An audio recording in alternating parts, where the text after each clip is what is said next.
What's up, guys? This is On the Horn. I'm Zach Joachim. Happy Sunday. Thank you so much for following along.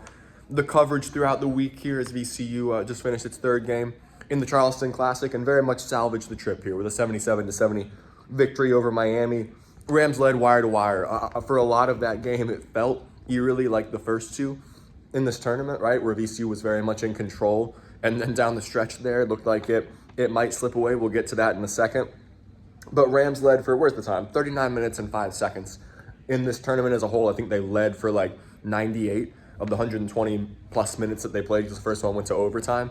And Ryan Odom talked about that. There's a lot of positives VCU can take away from that in those first two games and for the amount of time they led. But talk to Joe Bamisill and Ryan Odom after this one. Joe led all scorers with 22 points, 9 of 17 from the floor, 4 of 10 from three.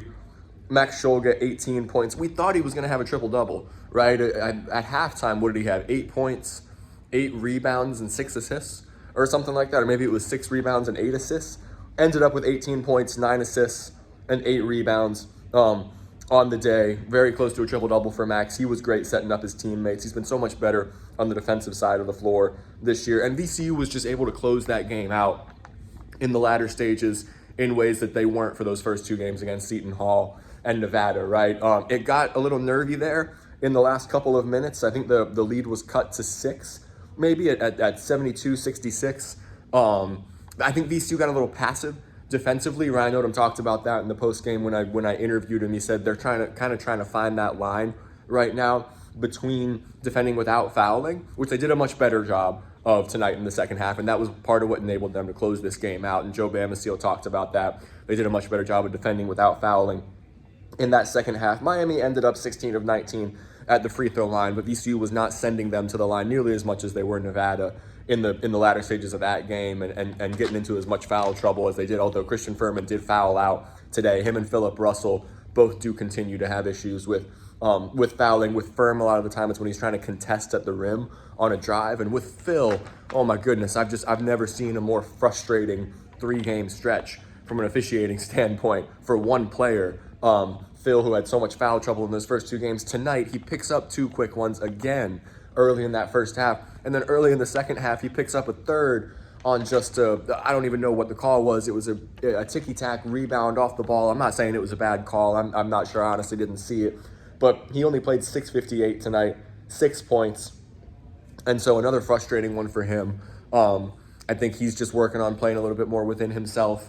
I think a lot of times his body language is so demonstrative and he has so much intensity that almost gets into officials' minds, right? He's defending so aggressively, not necessarily from a contact standpoint, but just from a body language standpoint. And officials read that and they blow the whistle. And so Phil certainly got to work a little bit on being more disciplined. Ryan Odom talked about that. But collectively, VCU much better in that department here in the second half, although they got a little passive right down the stretch there. And I think that was part of what enabled Miami to make this a nervy last few minutes. Like I said, I think they cut it down to 6 after VCU led by, where is it? As much as 16, right? With 8:32 to play in the game. What was that score when VCU was up 16? Was it maybe 62 to 44 or something like that? VCU kind of had the knockout blow tonight that they didn't have in those first 2 games in that second half, right? They were really able to stretch out this lead. Joe Bamisill and Max Scholga were the catalysts in that regard. I think Scholga had a 3 on the right wing about midway through that second half, and then found Bamisill for a 2-handed dunk on the other end in transition off of a run out, and that was a big part of that run that VCU was able to kind of put this game away. Although again, it did get nervy there. In the final few minutes, Michael Bell ended up with 6 points too. I think his best game in Charleston tonight. A few of them were key buckets. There was a rebound and a putback. There was a runner in the lane during that run in the second half that VCU was able to create separation. Zeb Jackson, 12 points, 4 of 9 from the floor in 26:58.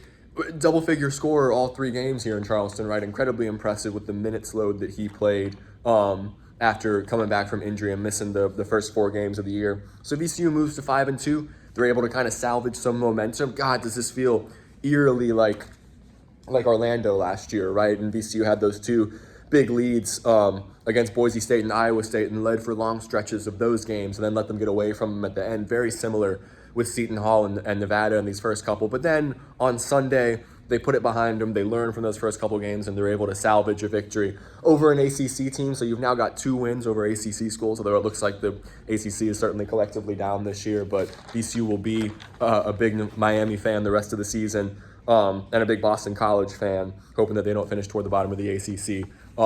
And so they can take some momentum from this. Elizabeth City State next Friday. They've got time to breathe now, right? That's a game against a Division II opponent that doesn't count toward your net in the NCAA tournament resume department. And then you've got a couple weeks until the big West Coast road trip, right, with Colorado State and New Mexico. New Mexico probably VCU's last quad 1 opportunity in the non-conference here. But with this game against Miami, I think you keep hope of building an at-large resume alive if you're VCU. 2 tight losses, right, to Seton Hall in Nevada, and then you lead wire to wire against Miami. And now everything, I think, in terms of that large hopes rests on probably having a win out in the non-conference, right?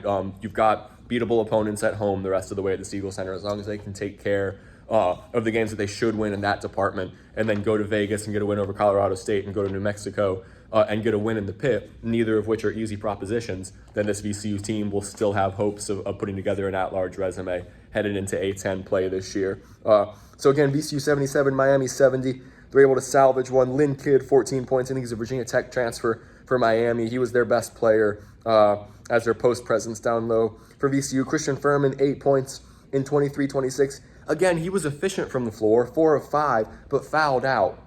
And so you'd really like him to, Furman is such a great rim protector. You'd love for him to grow a little bit in terms of being able to defend at the rim without fouling. We got to mention Luke Bamboye, because I talked to Joe Bamacile and Ryan Odom about him in the post-game interviews, and they both praised how much growth he's shown. He had 4 blocks tonight. Also got teed up for talking some trash after one of those blocks. So that wasn't a great moment, but he played 14-59 and didn't score tonight. Just 1 rebound, 4 blocks and a steal, but he played some great minutes for VCU during this tournament, made hustle plays on both ends of the floor, came up with a few loose balls diving on the ground.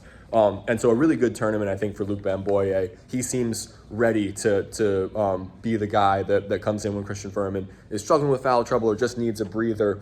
He's rotated in really well, although I heard this a lot from the VCU fan base over these last couple of days, right? I think one of the biggest takeaways from Charleston is they did look one-dimensional at times offensively, relied a lot on the 3-ball, don't have that true inside post presence. And so when Shulga and Bamacile and Jackson were putting the ball on the floor and getting to the cup today, that was part of what created VCU's best offense. Really thought Max was going to get close on that triple-double, but still ended up with a great all-around stat line. Those are your 3 leaders tonight. Philip Russell ended up with 6 points. It was a shame that he had to leave the game with the foul trouble as quick as he did, because it looked like he was going offensively today. 6 points in just 6:58 of action. Brandon Jennings, I think another good showing in just 11:57. He had 4 points, was really good defensively again. Joe ended up 17 over on the plus minus. Like I said, 22 points for him, 9 of 17 from the floor, 4 of 10 from 3. He was definitely the leading figure for VCU today, and the Rams salvage a win in Charleston to bring some momentum with them back to Richmond and not make this trip a total loss after 2 frustrating defeats where you led for long stretches in those first 2 games. So I'm staying here one more night. I got some great dinner at Magnolia's last night, which is some of the best seafood that I've ever had. I had shellfish over grits. Highly recommend if you're ever in Charleston. This is a gorgeous town, and I've really enjoyed my time here. I did not realize how kind of beachy and resorty it is. There's palm trees everywhere. You got great restaurants, great social life at night, and it's a really fun town. Went to the harbor a little bit, did some exploring. The architecture is beautiful. If you've never visited, then take a trip down to Charleston. This is a really fun tournament to cover down here. VCU is flying back this afternoon, and I'm driving back tomorrow morning. So we'll see you guys back in Richmond. Thanks for following along the coverage. Stay well, guys.